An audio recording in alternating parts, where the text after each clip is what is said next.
how long did you stay in jail in Texas? From August 9th, 2016 to September 17, 2017.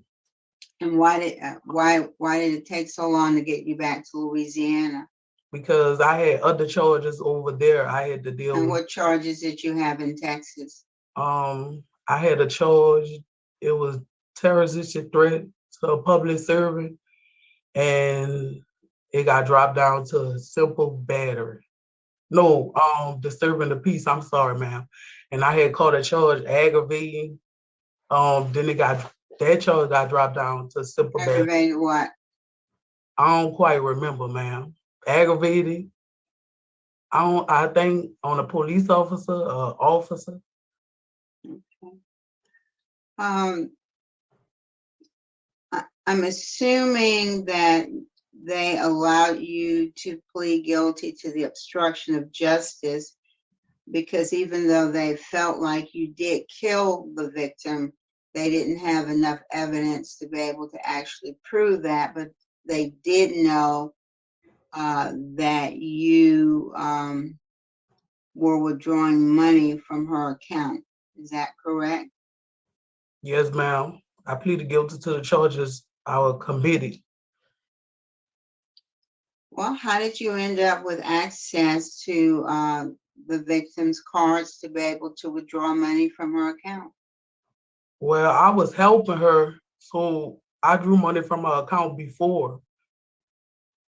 Why would you be doing that, Miss Bartholomew?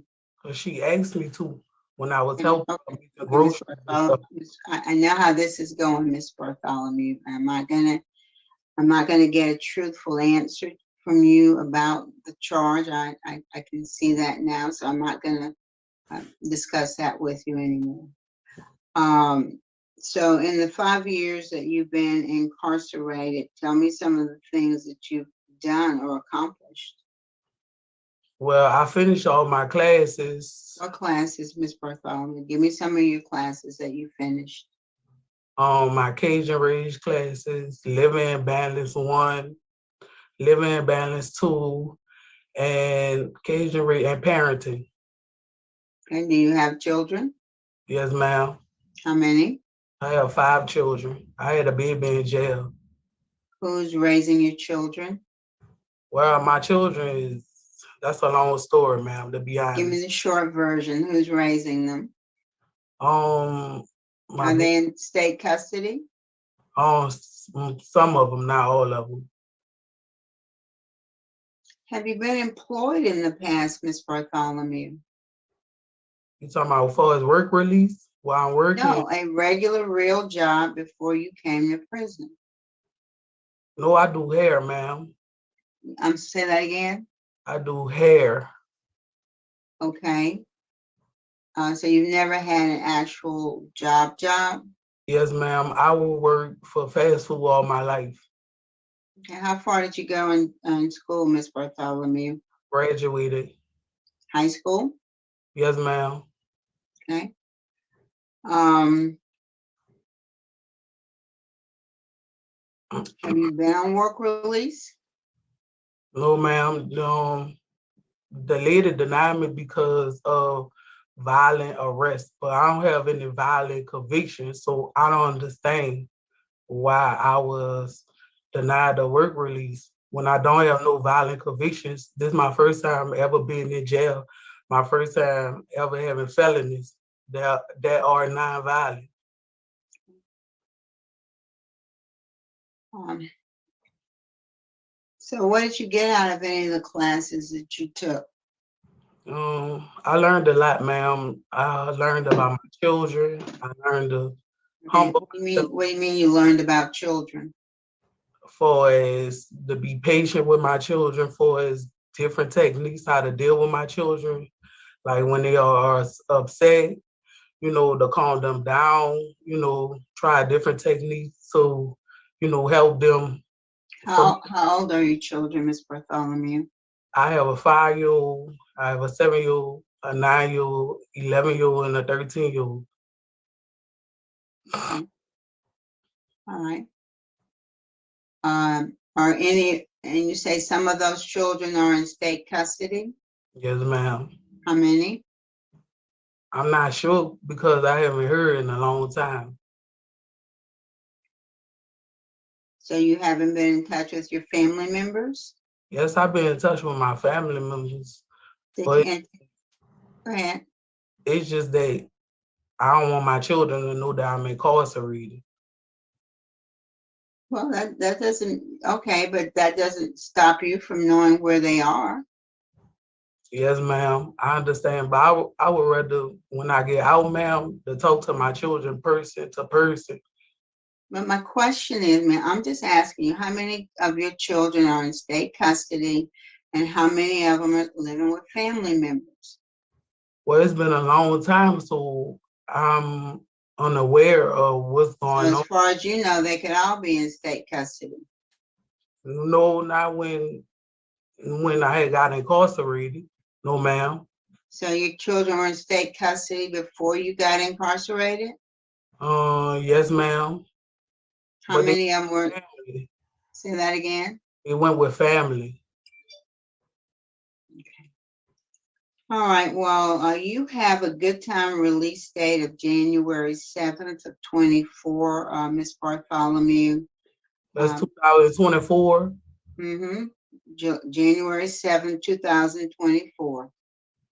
Yes, ma'am. But I wasn't understanding why they took my Texas time from me when my Texas. I'm not here for that. I Yes, don't know, because you had to serve time and you got credit for that because you had charges in Texas. And it was only after you finished those Texas charges that any time in Louisiana would have started to accumulate. yes, ma'am. All right, that's all I have.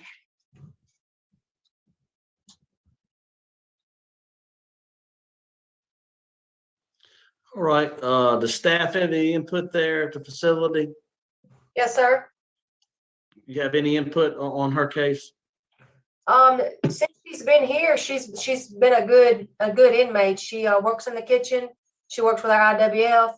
She cleans the dorms, bathroom, anything we really ask her to do, she's jumping right on it. She's not a problem at all here. Okay, what's your name? What's your name for the record? Captain Atkins.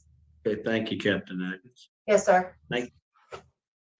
All right, would you like to make a statement on your behalf, Mr. Bartholomew? Yes, sir. Go ahead. I would love to go back in society because I changed and I want to be able to see my children and raise my children. I want to take responsibility on helping my children and taking care of my children. And I just want to get back in the society world and be a good citizen. And I really want to see my family and I really want to go home because I'm not used to this incarceration life. And I feel like I changed and I feel like I just need a second chance. I'm sorry. All right, thank you. Thank you. Is the panel prepared to vote? Yes. Ms. Jackson? Ms. Bartholomew, I'm glad that you're enrolled in classes. I'm glad that you're making some efforts to improve yourself. But I think you've got a lot more work to do, an awful lot more work to do. As far as what, Ms. Jackson? Working on yourself and your issues, accepting responsibility and accountability. So I'm not prepared today, Ms. Bartholomew, to grant your request. You have a good time date in January of 24. You've only served 5 years of a 20-year sentence. And so my vote today is to deny your early release. So what issues do I have to work on? You got to Just figure keep- that out for yourself, Ms. Bartholomew. Well, I Work feel on like yourself. I worked Okay, on my issues. go ahead. Ma'am, we're We'll let done. Mr. Renatson. I do agree. My vote today also, Ms. Bartholomew, is to deny your parole. And I vote to deny your parole for the same reasons as stated. 3 votes to deny today. Your parole's been denied. Good luck to you. We'll adjourn at 9:09 from Concordia.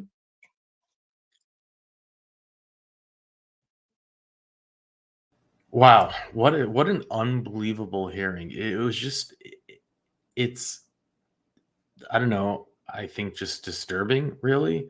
And I like how Miss Jackson handled it. It was very clear that this hearing was going nowhere. But I think what's most disturbing is how a 20-year sentence for a woman who was suspected, but they didn't think they had enough evidence of killing the woman who she was supposed to be, I guess, taking care of. And she has parole after 5 years. 5 years. That's the system. The system is messed up. Now you might say, well, it's innocent until proven guilty. They didn't have enough evidence to take her to trial. I don't know. I don't really know what evidence they have or didn't have, and we have to presume she is innocent. All man, she didn't help herself any better. Where are your kids? I don't know. And it's like you don't even know. You don't even know if they're at the state or with family. And then the whole idea of just talking in circles and gaslighting the parole board, like, well, I want to talk to my kids. That has nothing to do with it. What are you saying? And well, here's what Richard pulled on this, and it's just, again, in my opinion, it's the justice system failing you. That's all that we are concerned about right now is Miss Estelle Webb. No one else but her. Family members cling to hope after an 88-year-old woman missing since late last month still hasn't been found. Good evening, I'm Kim Holden. And I'm Lee Zurich. The elderly woman went missing nearly 2 weeks ago, and the family is praying for a break in the case. Ryan Nakan explains why relatives believe the details surrounding her disappearance don't add up. Whoever she let in her house, she knew them. We know that she knew them. It's no ifs, ands, or buts about that. For days, Estelle Webb's family members have sat, waited, and wondered where the 88-year-old could be. Investigators say the New Orleanian was last seen at her house in the 8700 block of Heaton Street in Hollygrove on April 28th. A neighbor or someone said that they saw the car leaving out of the driveway. It's 2 a.m. and my aunt can't drive at night. So her leaving at 2 o'clock in the morning draws a red flag because she can't drive at night. During the investigation, NOPD detectives named 27-year-old Lovezella Bartholomew as a person of interest. Bartholomew rented out a room from Webb in the apartment above her home. Police say Bartholomew may be driving Webb's red 2008 Pontiac G5 with the license plate SMA 684. Detectives also believe Webb could possibly have been injured or harmed. But if she's not okay, just give us closure. Give us answers of some sort. The when, the where, the why. We want answers. With so many days since her disappearance, Webb's family members worry about her health. She has emphysema. Just one tank? How long does those one tanks last? She has a pump. She has a tank. Not very long. Not very long. So she needs that on a daily basis. Wherever she could be sick, and need medical attention. They could be any of us that's have a loved one missing, and if it was someone else's loved one that's missing and they know where they're at, they would want us to call. The family also says it's unlike Estelle Webb to leave her house without her cell phone or her gun. Both were found in her Hollygrove apartment home last week. Kim? Well, now the kind of puzzle pieces are coming together for us. And so she wasn't taking care of her. She's renting a room from her. And we heard in this case all the things that she had done in terms of taking money out of her debit account and those different acts.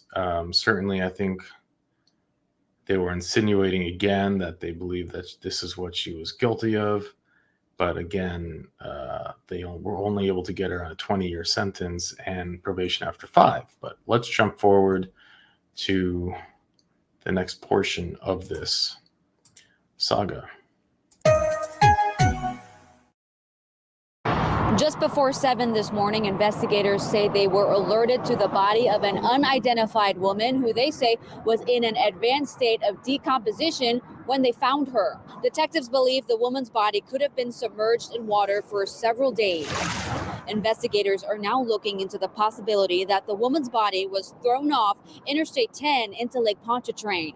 And they say they need the public's help to solve this incident. Anybody that may have seen something suspicious within the last 2, 3, 4 days alongside someone maybe pulled over, getting something out of a trunk, would look like an object, probably at night. Now, investigators say the woman was wearing a red and white plaid button-down shirt, a white undershirt, and a blue sports bra when they found her. If you know anything about this incident, you are urged to call Crime Stoppers. In St. And they ended up using DNA to identify her body. And now where it's a little bit confusing to me is that, but they did touch on this at her parole hearing, it seems that she was somehow only tied to this case when she got arrested in Texas. So it shows here that the murder suspect in 2016 is locked in. So thanks to Pearland and Houston, right? So this is in Texas, PD, and a victim not afraid to file a complaint. A 2016 murder case in New Orleans may have just jumped a lot closer to being solved. According to PPD, 28-year-old Chantel was transferred to Pearland jail Thursday night on charges of making threats against a public servant. You know, the scary part is that these were probably not just, empty threats. That public servant was a social worker who was covering the CPS case regarding her children. She lost custody of 3 of her children and was very close to losing the 4th, but she has no idea, right? Again, reading all of this and hearing everything that we're hearing, how is it possible that they would give her a sentence where she's out after just 5 years? How is that keeping everyone safe? It's bizarre.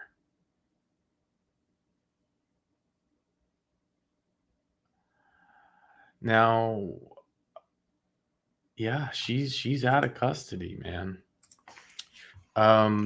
But she stayed out. She's been out since, I guess, September. So it's going on, I think, 3 months that she's still out. So the social worker filed a formal complaint, and then they made an arrest. That charge included possible bond, but she isn't going anywhere except Louisiana. She's being held pending extradition to New Orleans in connection with the murder of the 88-year-old.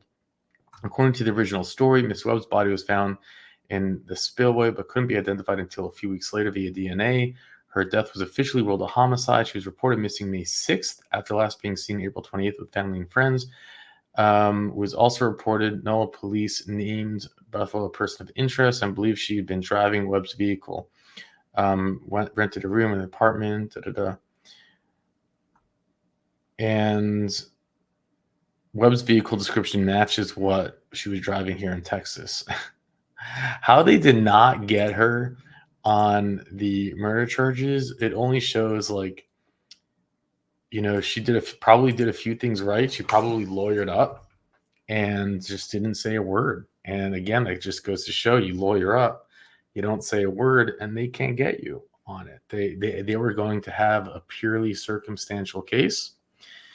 And, it just goes to show you this, either she simply knew hire a lawyer or she knows how to, well, I guess she knew that, and that was all she needed.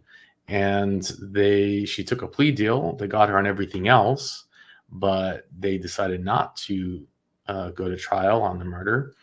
And she got 20 years, which you might say, looking at it, okay, all right. But when you then look at the fine print, and it's like, but she'll be out after 5. How is that? How is that justice? How is that?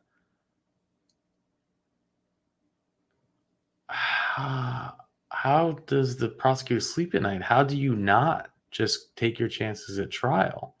You try her on all of the charges? Couldn't you try her on?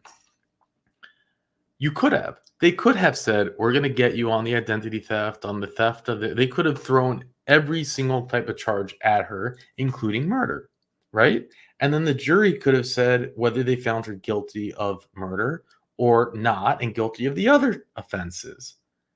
And then you could have sentenced her. But no, they didn't want to. They didn't want to either because she didn't have, for whatever reason, they didn't want to go to court. So they didn't. And, this seemed like a high publicity case. It's on a lot of news channels, but the DA says, 20 years. Who would have thought she'd be free after serving just 5? And there you have it. That's the kind of the games that they play here in the court system. But if she's back, then we will cover it here. And again, thank you, Richard. It's disturbing, if you ask me. It really is.